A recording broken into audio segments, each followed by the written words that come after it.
Well, I really consider myself an African, right? A child of Africa. I was born in Ghana, but left there when I was 4. And every 4 years of my life, moved to a different country in Africa. So we moved to Gambia, and then to Botswana, and then to Zimbabwe. And then after I studied in the United States, I moved back, this time to South Africa. And then I did work with them. I started with McKinsey as a consultant, doing work across the continent. So, and now I live in Mauritius. So I really consider myself at home in almost any country in Africa. So the African Leadership University is small right now. You are here, you are in Rwanda and in Mauritius, but you want 25 campuses in the coming decades. Is that realistic? There's a massive need for tertiary education in Africa.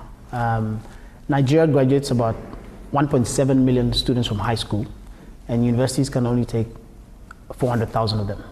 Kenya graduates about 500,000 students from high school. Universities can take about 60,000 of them.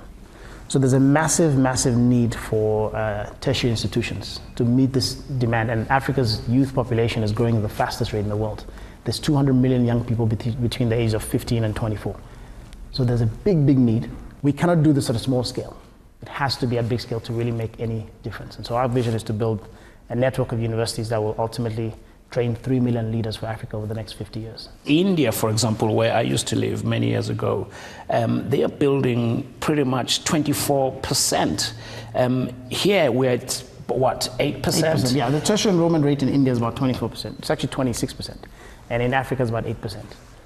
So in order to catch up to India, we would need to build 200 universities the size of Harvard every single year for the next 15 years, just to catch up to India's rate of tertiary enrollment. That can't be done, can it? Well, if you use conventional methods, it can't be done, right?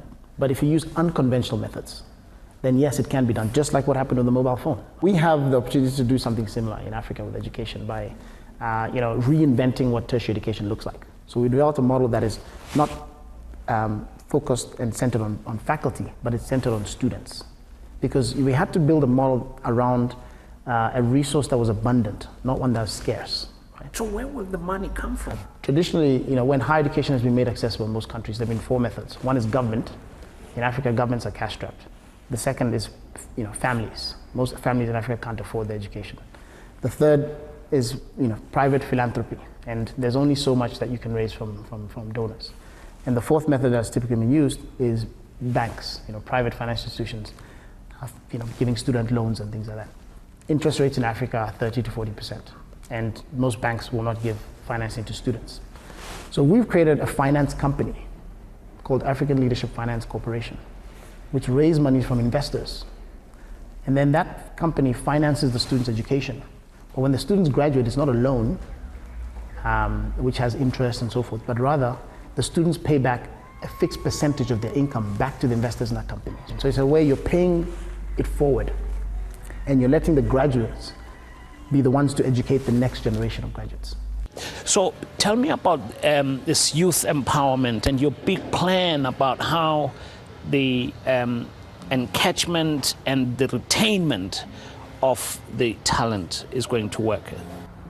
Well, one of the ways we want to keep this talent in Africa is by producing it at such a scale that even if 10% of them, 20% of them leave Africa to go and work overseas, there's enough left on the continent to meet our human capital needs. What is distinctive about this university is number one, every student is trained like an entrepreneur. Number two, we really also collaborate very closely with the private sector to make sure that our students are very highly prepared for employment. So that increases the chance of employment and getting a good job on the continent. Number three, we use the latest teaching and learning methods to bring down the cost and also improve the educational outcomes. Number four, we are doing this at an affordable way. And then finally, we are really trying to align the education with a purpose. You stress about brain drain when there's a scarcity of talent. Right? Then you stress about those few doctors, those few engineers that you have. If they leave Africa, you're worried. But if you do it at such a large scale, then it doesn't matter. I mean, this is what India has done, right? They've filled Silicon Valley with all the engineers and so forth, but they produce them at such a large quantity that there's enough left at home to solve their problems.